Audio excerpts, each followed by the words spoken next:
है, जहां अनंत ब्रह्मांडों का सृजन एक पलक झपकते कर देने वाले महामहिम प्रभु, जिनके कृपा कटाक्ष की याचना करते हैं, ऐसी हमारी श्री स्वामिनी लाडली जू के नाम रूप धाम महिमा लीला ये आगम निगम पुराण अगोचर है।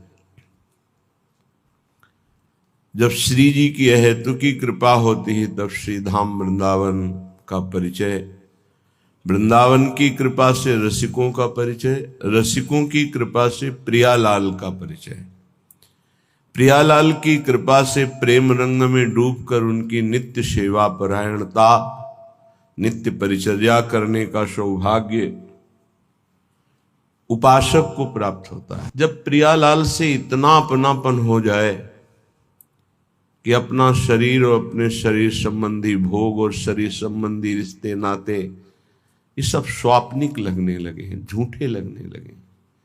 ये शरीर भी झूठा है। कुछ समय पहले बाल्यावस्था थी, फिर जवानी आई, फिर वृद्धावस्था, फिर मृत्यु, ये भी छूट जाएगा, झूठा ही तो है। कुछ समय पहले किसी को नहीं जानते थे, फिर पता चला ये माँ ये पिता, फिर वो चले गए, फिर पता चला है पत्नी पुत्र परिवार, उनमें कौन कब कहाँ चला जाए, कहाँ से आया कहाँ जाएगा कुछ पता नहीं, कौन है कुछ पता नहीं, बस अपना मानकर प्रियालाल से विमुख होकर जीवन व्यर्थ चला जाता है। बड़े भाग्यशाली हैं जिनको सत्संग के द्वारा नाम में रुचि हो गई, धाम में प्रियता हो गई और प्रिया प्रीतम में अपनापन हो गया। ये अपने हैं, इनके सिवा कोई अपना नहीं। सत्य विषय मान लीजिए, जो प्रिय लगता है वो इन्हीं के कारण लगता है। अगर ये सबके हृदय से अंतर ध्यान हो जाए तो अभी मृत शरीर को कोई नहीं प्यार करेगा। अमृत तत्व भगवत तत्व विराजमान है, इसलिए हम प्यार करते हैं किसी को भी, पर हम उस तत्व को लक्ष्य न करके, शरीर को लक्ष्य करके, शरीर के संबंध को लक्ष्य करके प्यार करते हैं तो वही मोह हो जाता है और हमारे बंधन का कारण बनता है। जिसको वेद भी नहीं जानते हैं, नेति नेति कह के वर्णन करते हैं, पूर्ण नहीं कह सकते, वो प्रभु जिनकी कृपा कटाक्ष की याचना करते हैं, उन प्यारी जू को वेद कैसे जान सकते हैं। इसलिए अलक्षम राधाख्यम निखिल निगमैरप्यतितराम रसाम्भोदेशारम किमपि सुकुमारम विजयते।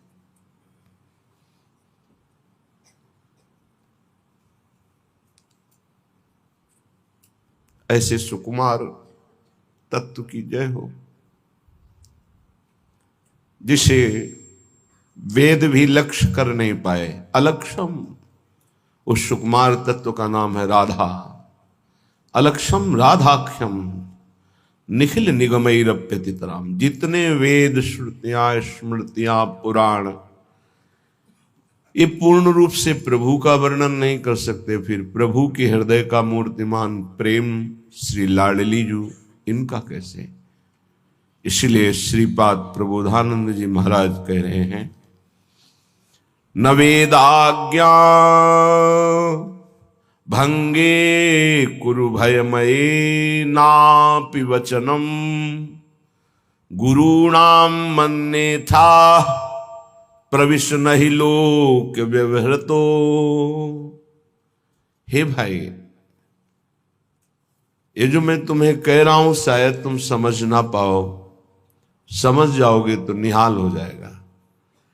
कुटुंबाद्ये दीने द्रवन कृपया नो भवसितो सकृत स्नेहैर् वृंदावन मनु हठान्य सर सखे।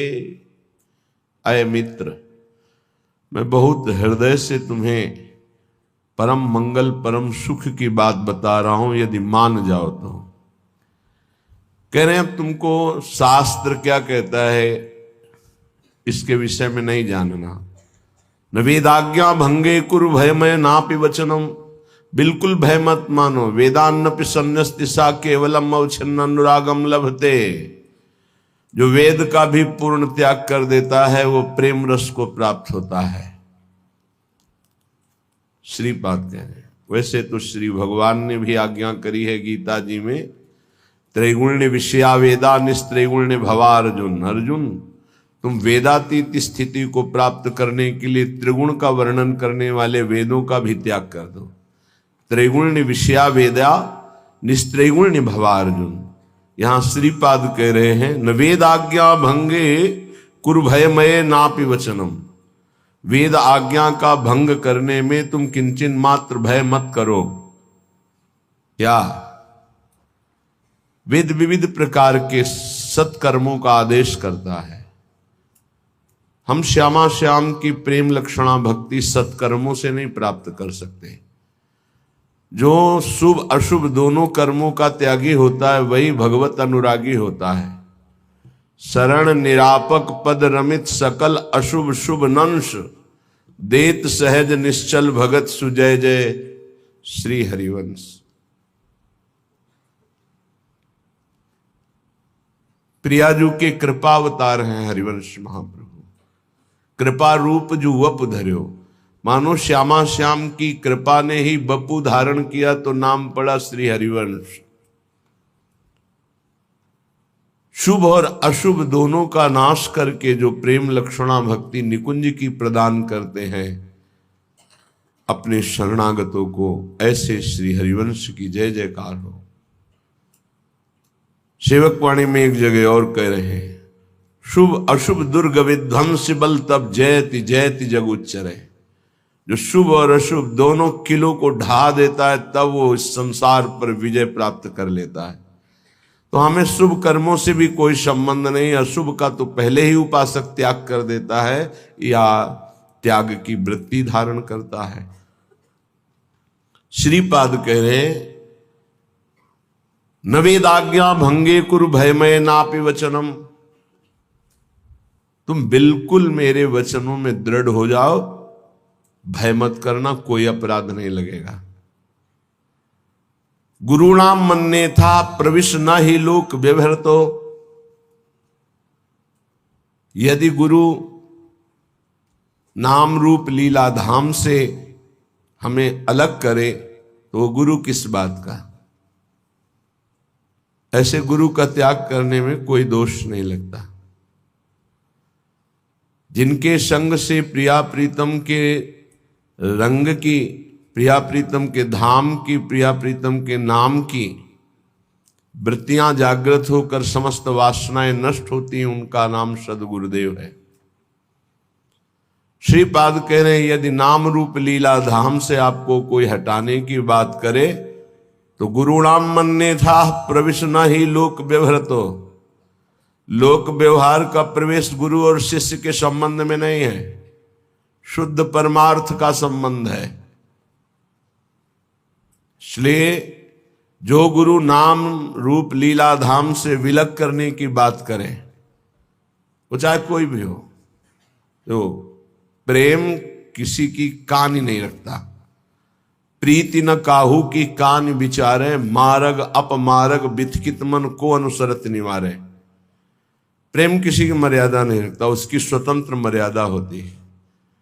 तो यदि हमें प्रभु के नाम रूप लीला धाम से कोई अलग करे, ये वो बहुत ज्ञान बघारने वाली बातें। जब नाम में रूप में लीला में धाम में रति नहीं है तो त्रिभुवन में कोई ऐसा नहीं कि विश्राम को प्राप्त हो जाए। सनकादि और शिवादि से बढ़कर कोई ज्ञानी नहीं है जो हर समय भगवत चर्चा और भगवान नाम जप करते रहते हैं। हरिशरणम हरिशरणम। श्रीपाद 500 वर्ष पहले बातें कर रहे हैं। महापुरुषों की आगामी दिव्य दृष्टि होती है। आज केवल प्रधानता चित्त में विषयों की, धन की, मान की, प्रीति की है कि हम हमारे शरीर से प्रीति करें। और हम चर्चा कर रहे हैं वेद वेदांत शास्त्रों की, तो उसका प्रभाव नहीं पड़ेगा।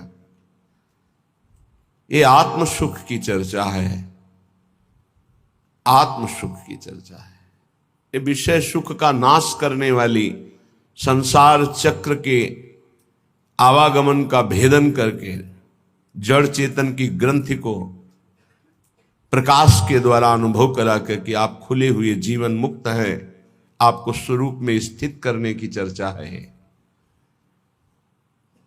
अगर इस चर्चा का कपट रख करके प्रयोग किया जाए तो ये लाभ नहीं देती। कपट भगवत चर्चा का परिणाम अर्थ की प्राप्ति, भगवत चर्चा का परिणाम सम्मान यश कीर्ति की चाह, भगवत चर्चा का परिणाम संसार के विषय सुख, तो एक कपट है। और ये कपट पूर्ण किया हुआ भगवत वार्ता भगवत चर्चा ये लाभ नहीं देती। चौथी भगत मम गुणगन करे कपट तजि गान, कपट का त्याग कर भगवत चर्चा करे।